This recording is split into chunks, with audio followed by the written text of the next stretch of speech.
Hello friends, कैसे हैं आप लोग। क्या आप जानते हैं किसी भी कंट्री में प्लास्टिक का यूजेस उस कंट्री की वेल्थ को रिप्रेजेंट करता है, उस कंट्री में रहने वाले लोगों के परचेजिंग पावर को रिप्रेजेंट करता है।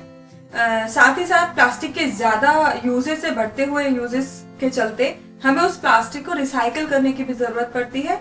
इसी क्षेत्र की एक दिग्गज कंपनी है गणेश इकोस्फेयर। आज इस वीडियो में हम जानेंगे उसके डिटेल एनालिसिस में, और उसको अगर हम खरीदना चाहें उस कंपनी के शेयर को तो कौन से प्राइस रेंज में हम खरीद सकते हैं और क्या मुनाफा हम इस कंपनी से कितने समय में हम एक्सपेक्ट कर सकते हैं। साथ ही अगर आपने मेरा चैनल सब्सक्राइब नहीं किया है तो प्लीज मेरे चैनल को सब्सक्राइब करें और बेल आइकन को जरूर दबाएं।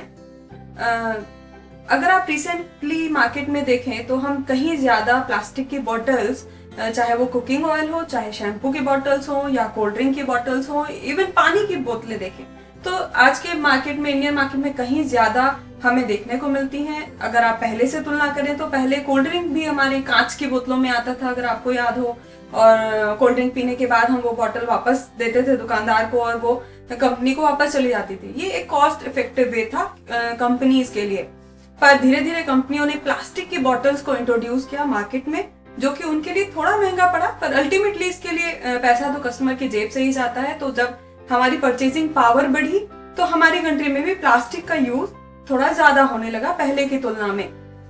अगर हम अमेरिका से तुलना करें तो हमारे इंडिया में एक आदमी एक साल में 25 पाउंड प्लास्टिक यूज करता है, जो कि स्टिल अमेरिका का 10वां हिस्सा ही है।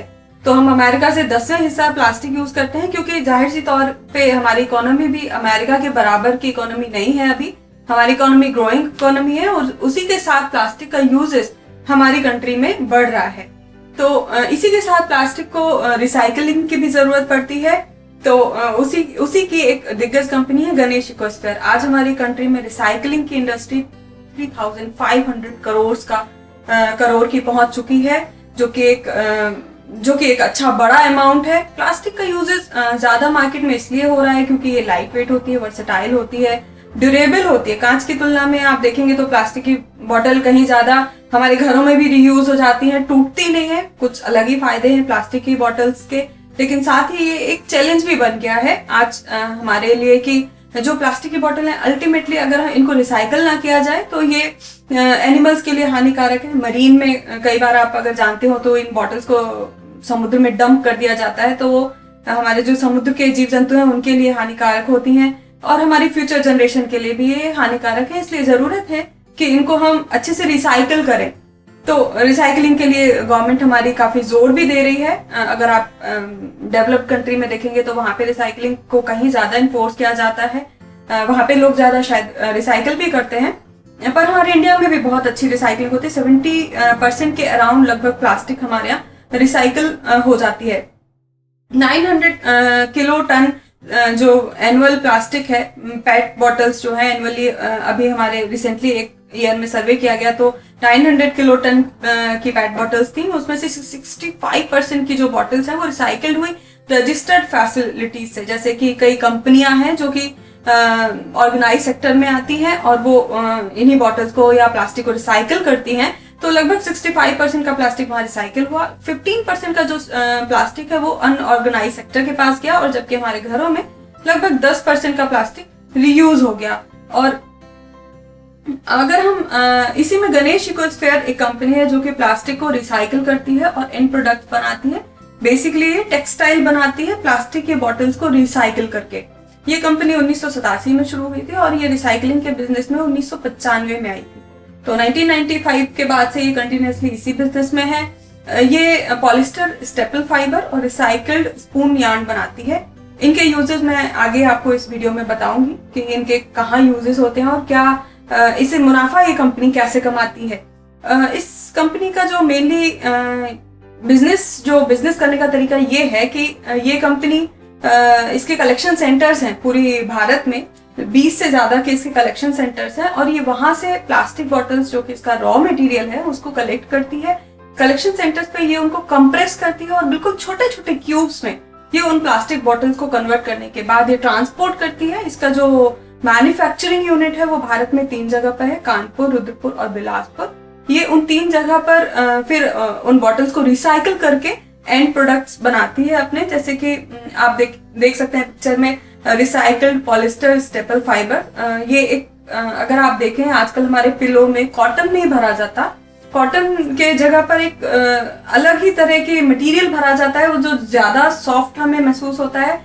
इसका फायदा ये होता है कि ये ओवर द टाइम दबता भी नहीं है, जैसे कॉटन के पिलो होते थे वो दब जाते थे कुछ समय के बाद, पर ये जो मटेरियल होता है ये दबता नहीं है। स्टफ्ड एनिमल जो आते हैं हमारे यहाँ, टॉयज आते हैं, उनमें भी ये मटेरियल भरा रहता है। तो ये प्रोडक्ट जो है वो ये प्लास्टिक की बोतल से बनता है, जो कि हम शायद कभी सोच भी नहीं सकते थे कि ये एक्चुअली प्लास्टिक से बन सकता है, पर ये एक्चुअली प्लास्टिक से ही बनता है। इसका और भी यूजेस होता है, जैसे कि पैकिंग होती है, जो कि एक्सपोर्ट इंपोर्ट में कई बार पैकिंग बहुत अच्छे तरीके से जहाँ करनी होती है वहां पे भी इसकी शीट्स बनती हैं इसके मटेरियल से, वहां पे इसको यूज किया जाता है। इंसुलेशन में भी इसका यूज होता है। यहाँ तक कि कारपेट्स भी आजकल इसी के आने लगे हैं। रग्स हमारे घरों में कई बार जो होते हैं आर्टिफिशियली अगर देखें तो उनमें कॉटन नहीं होता है, उनमें यही मटेरियल होता है और इसी के फरी रग्स बनते हैं। गाड़ियों में भी हमारे यहाँ जो ऊपर का जो शीट जो इंटीरियर होता है, वो इंटीरियर में भी कई बार इसी के जो कपड़ा जो बनता है इस प्लास्टिक से वो यूज होता है, वो लगा रहता है। तो ये सारी चीजें हैं जो कि इसके प्रोडक्ट्स में बनते हैं। ग्लव्स बनते हैं, कई बार इसके धागे बनते हैं जो कि स्टिचिंग में भी यूज होते हैं। स्क्रबर बनते हैं, बहुत सारी चीजें हैं जो कि इनके प्रोडक्ट्स इसके कंपनी के प्रोडक्ट बनते हैं। रिस्क अगर हम देखते हैं तो ये कंपनी डेब्ट फ्री कंपनी नहीं है, ये इस कंपनी के ऊपर थोड़ा डेब्ट है। लेबर इंटेंसिव बिजनेस है, क्योंकि ये डिपेंड करती है कि इसके जो कस्टमर हैं, इसका जो नेटवर्क है बेसिकली, वो नेटवर्क बिल्कुल सुचारू रूप से चलते रहना चाहिए, क्योंकि अगर एक भी नेटवर्क ब्रेक होता है तो उसको रॉ मटेरियल की प्रॉब्लम हो सकती है, क्योंकि जो पेट बॉटल्स कलेक्टर हैं वही इनके लिए रॉ मटेरियल का साधन है। कंपटीशन होता है मार्केट में कि ये चूंकि एक बहुत ज्यादा इसमें पैसा नहीं लगता है, तो ये एक लो कैपिटल का बिजनेस हम इस बिजनेस को कह सकते हैं, तो ये एक रिस्क है इस बिजनेस के साथ। लेकिन इसी के साथ ये कंपनी इसको मैनेज करने के लिए अच्छे कदम उठा रही है, अपने डेब्ट को लगातार कम कर रही है। इसका डेब्ट टू इक्विटी रेशियो भी अच्छा हो रहा है धीरे धीरे, पहले बहुत ज्यादा डेब्ट था, अब धीरे धीरे कम हो रहा है इसका डेब्ट। अपना प्रोडक्ट का क्वालिटी ये लगातार मेंटेन कर रही है, और इसका जो डीलर नेटवर्क है वो पूरे भारत में 20 जगह पर ये कम से कम इसके कलेक्शन सेंटर हैं, और ये इंश्योर करती है कि वो कलेक्शन सेंटर को बढ़ाए या उसको अच्छे से मैनेज करें। उनके जो टाइमली पेमेंट है वो टाइमली उनको पेमेंट होता रहे, क्योंकि आप जानते हैं अगर पेमेंट नहीं होगा तो फिर उसका नेटवर्क बिगड़ सकता है। अगर आप यहाँ पर सोचें कि इंडिया में तो रिसाइकलिंग को इतना हम लोग प्रमोट नहीं करते हैं, तो कैसे फिर रिसाइकलिंग होती है, इसको रॉ मटेरियल की भी प्रॉब्लम हो सकती है, पर ऐसा नहीं है। ये एक पूरा मनी ड्रिवन चेन है। जैसे कि आपने अगर देखा होगा तो जहाँ पे भी गार्बेज कलेक्शंस होता है, जहाँ गार्बेज डला होता है, हम लोग डंप करते हैं, वहां पे जो कुछ लोग होते हैं जो कि कूड़ा बीनने के लिए आते हैं, वो प्लास्टिक की बॉटल्स मेनली बीन के ले जाते हैं। वो प्लास्टिक की बॉटल ले जाके देते हैं कबाड़ी वाले को, उससे उनको लगभग 15 रुपए पर किलो का प्राइस मिल जाता है। फिर कबाड़ी वाला उनको क्लीन करता है और उनको ले जाके देता है डिफरेंट डीलर्स को, जो कि ऐसी ही कंपनियों के डीलर्स होते हैं, और फिर वो आगे अपने उनके कलेक्शन सेंटर्स को देते हैं। इस तरह से ये पूरा मनी ड्रिवन चेन है, हर एक को उसके लेवल का पैसा मिलता है, और इसलिए ये इस प्रोडक्ट को आगे बढ़ाते हैं और इन कंपनियों के रॉ मटेरियल का काम चलता है। इस तरीके से हमारे इंडिया में रिसाइकलिंग होती है। लगभग 70% की रिसाइकलिंग हमारे इंडिया में हो जाती है, जो कि अगर हम देखें तो डेवलप्ड कंट्री की तुलना में बहुत अच्छी रिसाइकलिंग हम कहेंगे। अगर हम परफॉर्मेंस देखें तो ये कंपनी लगातार अच्छा ग्रो कर रही है। इसका डेब्ट टू इक्विटी पहले बहुत 2014 में 1.13 था, जो कि अब 0.38 हो गया है। तो ड्रेस्टिकली इसने अपना जो कि डेब्ट है इस कंपनी के ऊपर उसको कम किया है।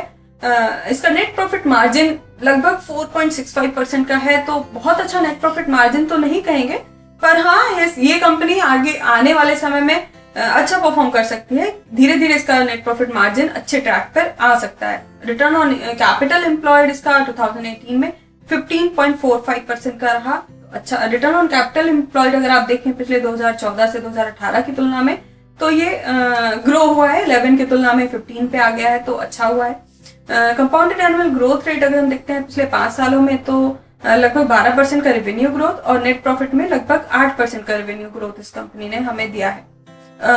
ये कंपनी शेयर होल्डिंग पैटर्न अगर हम इस कंपनी का देखें तो 39% लगभग प्रमोटर्स के पास है, और इसमें इनकी कुछ प्लेज होल्डिंग भी है जो कि 26% के अराउंड लगभग प्लेज होल्डिंग है प्रमोटर्स की। जैसा कि मैंने आपको बताया, ये कंपनी डेट फ्री कंपनी नहीं है, इसके ऊपर डेप्ट है, इसीलिए इस कंपनी के शेयर होल्डिंग जो है कुछ प्लेज होल्डिंग भी है प्रमोटर्स के पास। साथ ही इसमें म्यूचुअल फंड की होल्डिंग भी अच्छी है। म्यूचुअल फंड की होल्डिंग लगभग 14.78% की है। अभी रिसेंटली इसमें एसबीआई ने भी इस कंपनी में इन्वेस्ट किया, एसबीआई ने इसके कुछ शेयर्स को खरीदे, साथ ही शायद डीएसपी ब्लैक रॉक ने भी इस कंपनी के शेयर्स को खरीदा था। तो वो भी जाहिर सी बात है रिसर्च के तौर पर ही किसी भी कंपनी में इन्वेस्ट करते हैं। तो ये एक कंपनी हम कह सकते हैं क्योंकि इंडिया ग्रोइंग इकोनॉमी है, लोगों के पास पैसे बढ़ रहे हैं, वो ज्यादा पैसे देने के लिए रेडी है बिकॉज ऑफ कन्वीनियंस, वो कन्वीनियंस चाहते हैं। इसीलिए आप देखें मार्केट में अब पहले की तुलना में कहीं ज्यादा प्लास्टिक हमको देखने को मिलता है। तो उसी के साथ साथ ये प्लास्टिक यूजेस के साथ ही रिसाइकलिंग वाली जो भी कंपनियां हैं उनको एक ग्रोथ का अच्छा चांस आने वाले समय में मिल सकता है। अगर हम इस कंपनी के शेयर प्राइस को देखें तो अभी प्राइस अच्छे रेंज में उपलब्ध है मार्केट में। 210 से 260 के बीच में अगर हम एंटर होते हैं इस कंपनी में तो आने वाले समय में लगभग 18 महीने में हमें 400 का प्राइस रेंज तो देखने को मिल सकता है। उससे ज्यादा भी प्राइस रेंज हम एक्सपेक्ट कर सकते हैं। अगर इसको लॉन्ग टर्म के लिए होल्ड करें तो शायद बहुत अच्छा रिटर्न हम इस कंपनी से कमा सकते हैं। साथ ही ये मेरी कोई रिकमेंडेशन नहीं है, ये मेरी एक स्टडी है इस कंपनी के बारे में। किसी भी कंपनी में इन्वेस्ट करने से पहले आपको उस कंपनी को जरूर जानना चाहिए, डिटेल एनालिसिस करना चाहिए, या फिर अपने इन्वेस्टमेंट एडवाइजर से जरूर सलाह लेनी चाहिए।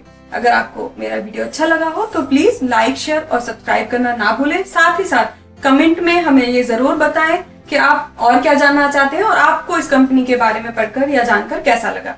Thank you so much.